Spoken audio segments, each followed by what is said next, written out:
Si vous allez vous balader dans les parcs, les jardins et tout ça, vous l'avez sûrement rencontré, c'est l'if, l'if commun. En fait, c'est un arbre qui peut monter assez haut et en fait qui va être toxique dans toutes ses parties. C'est-à-dire, surtout dans ses aiguilles, dans les aiguilles vont être fortement toxiques, c'est-à-dire 50 à 100 grammes d'aiguilles sont mortels.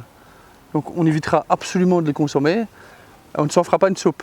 Il y a déjà eu des morts avec ça, regardez un petit peu sur le net, vous verrez. Alors, il va y avoir une chose qu'on peut consommer, c'est les haris. Je vais vous montrer. Donc en fait, les haris, c'est ceci. C'est son fruit charnu, ici rouge, qu'on va pouvoir consommer. Bon, pour le manger comme un petit bonbon végétal, hein, comme ceci. Mais alors, surtout, on ne mordra pas dans la graine. Il ne faudra absolument pas mordre dans la graine, ni la mâcher, parce que cette graine est toxique et mortelle. Donc ceci, après, hop, on la jette. Le reste, bien sûr, on peut en manger plusieurs, hein, c'est pas un problème. Et on le trouve souvent le long des haies, même dans les écoles, qui peut être très dangereux et qui peut être justement important d'expliquer à nos enfants que la graine à l'intérieur est toxique, mais que la riz autour se mange. C'est un goût très sucré, c'est très bon. Et un côté très gélatineux, je ne sais pas si vous voyez. En fait, ça contient du mucilage.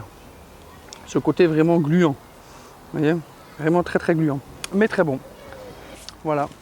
Après, l'if, pareil, on ne va pas le confondre avec le sapin, hein, l'épicéa. Parce que, vous voyez, ici, il ne pique absolument pas. Hein. C'est plutôt doux, hein, donc ces feuilles sont vraiment douces. Voilà, c'est pas des aiguilles, c'est des feuilles, hein, sont vraiment douces. Et alors, dans toutes ces parties, surtout ne pas oublier qu'il est toxique. Et alors, il a toutes ces petites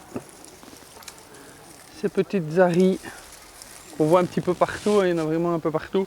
Et alors, avant d'être en fruits, je peux peut-être en trouver. Oui, non, oui, non.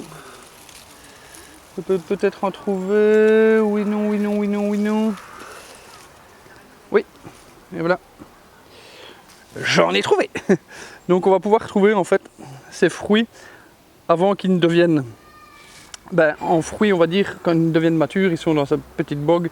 Et puis après, la graine va devenir vraiment, elle, à l'intérieur, toute noire. Hein. On va pouvoir, regardez, hop, assez, enfin noire, brune, ça dépend un petit peu. Et alors, le pourtour, lui, va être un petit peu bogué, puis ça deviendra vraiment rouge. Et comme ceci, voilà, c'est très très gluant, très très très gluant. Et voilà.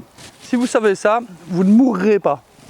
Donc, voilà, on le voit souvent dans les parcs, un peu partout. Et puis, quand tu passes, tu peux en profiter, de faire quelques petits bonbons végétaux comme ça. Surtout, on n'avale absolument pas la graine et on ne mange pas ses feuilles. Il n'y a que la riz, donc la partie rouge qui est comestible. Et on ne croque pas dans les graines. Voilà, j'espère que cette vidéo t'aura plu et qu'elle t'aura aidé justement à reconnaître l'if commun que tu vois un petit peu partout dans les haies. Tu peux les voir comme ça bien taillés aussi dans les parcs. Mais tu verras, si tu fais attention, tu devrais les trouver. Je te dis ciao ciao.